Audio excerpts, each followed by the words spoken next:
तर तिकडे जालन्यात सुद्धा रावसाहेब दानवे विरुद्ध कल्याण काळे अशी लढत बघायला मिळणार आहे आणि रावसाहेब दानवेंनी सुद्धा मतदानाचा हक्क बजावला। अगदी सकाळीच त्यांनी मतदान करण्याला पसंती दिली। मतदानापूर्वी रावसाहेब दानवे यांचं त्यांच्या कुटुंबियांनी औक्षण सुद्धा केलं। पण सध्या हे दृश्य बघतो रावसाहेब दानवे प्रतिसाद, त्यांचे चेहरे आणि एकूणच वातावरण जर बघितलं तर जालना लोकसभा मतदारसंघामध्ये मी 4 लाख मतापेक्षा जास्त मतांनी निवडून येईल।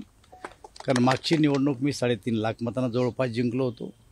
महाराष्ट्रामध्ये आमच्या 45 जागा निवडणार आहे। देशभरामध्ये आम्ही 400 पार आमच्या मित्र पक्षासह करणार आहे।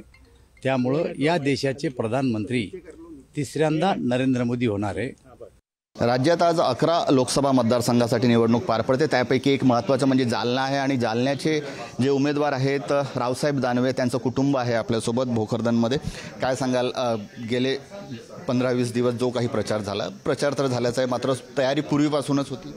हो, जेव्हा साहेब ज्या दिवशी निवडून आले तर आम्ही दुसऱ्या दिवशीपासूनच कामाला लागतो।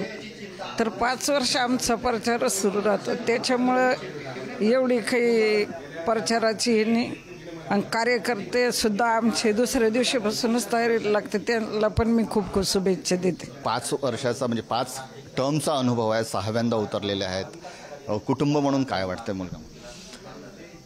कुटुंब म्हणून नक्कीच मी तर जेव्हापासून लहान होतो तेव्हापासून हे बघतोय की माझे वडील रावसाहेबजी दानवे साहेब हे नेहमीच जनतेच्या सेवेत अहोरात्र दिवस रात्र त्या ठिकाणी काम करत असतात आणि त्यामुळं निवडणूक किंवा राजकारण हे आमच्यासाठी नवीन नाही आहे। नक्कीच अनुभव हा चांगलाच आहे आणि यावेळेला चांगल्या मताधिक्याने जनतेच्या आशीर्वादाने ते निवडून येतील, त्यामध्ये कुठल्याही प्रकारची शंका नाही। दादा अगदी सकाळपासून ते रात्रीपर्यंत कार्यकर्त्यांमध्येच असतात, त्यामुळे मला खूप म्हणजे विश्वास आहे की दादा ह्या वेळेसही खूप मोठ्या लीडने निवडून येणार आहेत।